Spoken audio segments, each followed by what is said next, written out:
তো নমস্কার বন্ধুরা, আপনাদের ধার্মিক চ্যানেলে সকলকে স্বাগতম। তো আজ আমরা জানবো মহাভারত বংশের পরিচয়। মহাভারত গ্রন্থটি রচনা করেন মহামুনি বেদ ব্যাস ও গণেশ ভগবান। পুরাতন কালে অষ্টবসু নামে 8 জন দেবতা ছিলেন। তারা ছিলেন পরস্পরের ভাই। তারা একদিন বশিষ্ঠ মুনির আশ্রমে গিয়ে তার গাভী সবলাকে তার বাছুর সমেত চুরি করে আনেন। বশিষ্ঠ মুনি ধ্যানে বসে সে কথা জানতে পেরে অষ্টবসুদেরকে শাপ দেন যে তাদের মানুষ হয়ে পৃথিবীতে জন্ম নিতে হবে। অষ্টবসু এ শাপ থেকে বাঁচতে গঙ্গা দেবীকে অনুরোধ করেন যে তিনি তার মা হবেন। গঙ্গা দেবী একথা রাজি হয়ে যান। তবে তাদের বেশি দিন কষ্ট পেতে হবে না।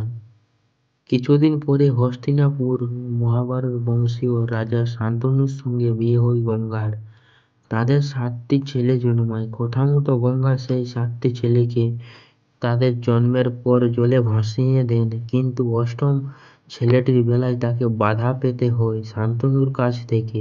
তখন গঙ্গা শান্তনুকে ছেড়ে চলে যান, কারণ গঙ্গা দেবী বলেছিলেন তাকে কোনো কাজে বাধা দিলে তাকে ছেড়ে চলে যাবে, এবং তিনি তাই করলেন।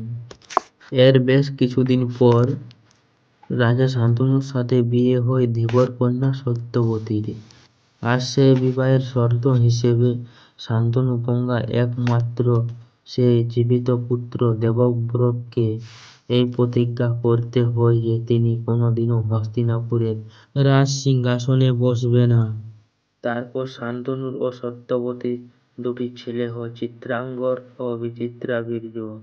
শান্তনুর মৃত্যুর পর চিত্রাঙ্গর সিংহাসনে বসেন এবং চিত্রাঙ্গর কিছুদিন পর মারা যান। তখন বিচিত্রাবীর্য সিংহাসনে বসেন ও বিচিত্রাবীর্যের রানীদের নাম ছিল অম্বিকা, অম্বালিকা। অল্প বয়সে বিচিত্রাবীর্যের মৃত্যু হয়। তারপর মুনি বেদ ব্যাসের পরে 2 বিধবা রানীর ধৃতরাষ্ট্র ও পাণ্ডু নামে 2 ছেলে জন্মায়। ধৃতরাষ্ট্র জন্ম অন্ধ ছিলেন, তাই পাণ্ডু সিংহাসনে বসেন।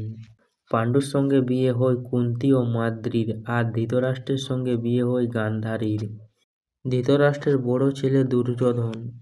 ধৃতরাষ্ট্রের ছেলেরা কৌরব নামে পরিচিত ও পাণ্ডুর ছেলেরা পাণ্ডব নামে পরিচিত। আপনারা যদি পরের ভিডিও দেখতে চান তো চ্যানেলটিকে সাবস্ক্রাইব করুন এবং একটি লাইক করুন এবং কমেন্টে লিখে জানাও ইয়েস।